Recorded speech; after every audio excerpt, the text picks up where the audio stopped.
नमस्कार दोस्तों, कैसे हैं आप। मैं हूं आपके साथी अरुण कुमार शर्मा।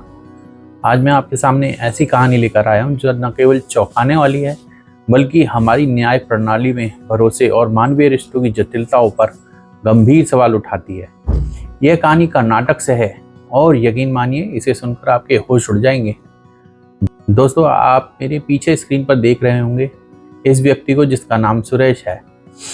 आज से 1.5 साल पहले सुरेश पर ऐसा संगीन आरोप लगा जिससे उसकी पूरी दुनिया ही उजड़ गई और उसकी पत्नी की हत्या का आरोप उस पर लगा था।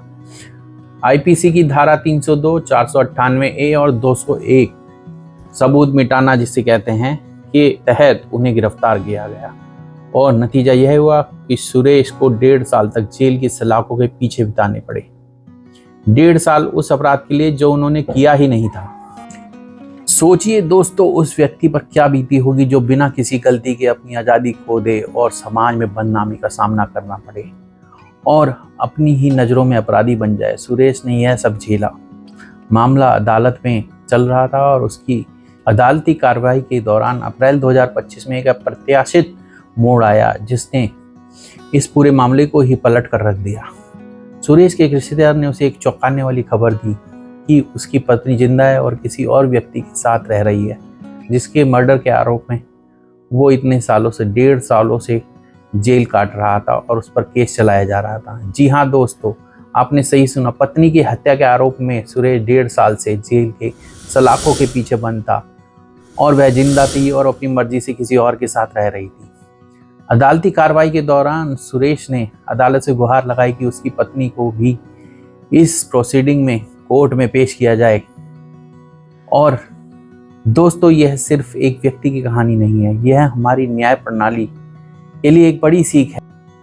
1.5 साल तक एक निर्दोष व्यक्ति जेल में रहा और अपनी आज़ादी खोई, अपना सम्मान खोया और यह वह तब हुआ जब उसकी कथित मृत्यु पत्नी पूरी तरह से जिंदा थी। शुक्र है कि न्यायपालिका ने सच्चाई को सामने लाया और सुरेश को इस झूठे आरोप से बरी कर दिया।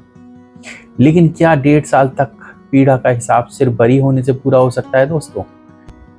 बिल्कुल नहीं। सुरेश ने अब इस भयानक अन्याय के लिए मुआवजे की मांग की है और ये मुआवजा कोई छोटा मोटा नहीं बल्कि उसने पूरे 5 करोड़ रुपए अदालत से अपने ऊपर हुए अन्याय के लिए मुआवजे की मांग की है। तो आप क्या सोचते हैं दोस्तों कि सुरेश को ये 5 करोड़ रुपए मिलने चाहिए? दोस्तों, 5 करोड़ रुपए मुआवजा क्यों? क्योंकि ये आर्थिक नुकसान का मामला नहीं है। ये 1.5 साल की मानसिक यातना का सवाल है, सामाजिक बदनामी का सवाल है, परिवार पर पड़े गहरे सदमे का सवाल है और एक व्यक्ति की आज़ादी छीनने का सवाल है। भारतीय कानून में ऐसे प्रावधान हैं जहां एक व्यक्ति गलत तरीके से हिरासत में लिए जाने पर, झूठे आरोप में फंसाए जाने पर मुआवजे की मांग कर सकता है। सुरेश का यह कदम बिल्कुल जायज़ है। यह कहानी हमें कई सबक सिखाती है। पहले, हमें हमेशा न्यायपालिका पर भरोसा रखना चाहिए क्योंकि अंततः सच सामने आता है।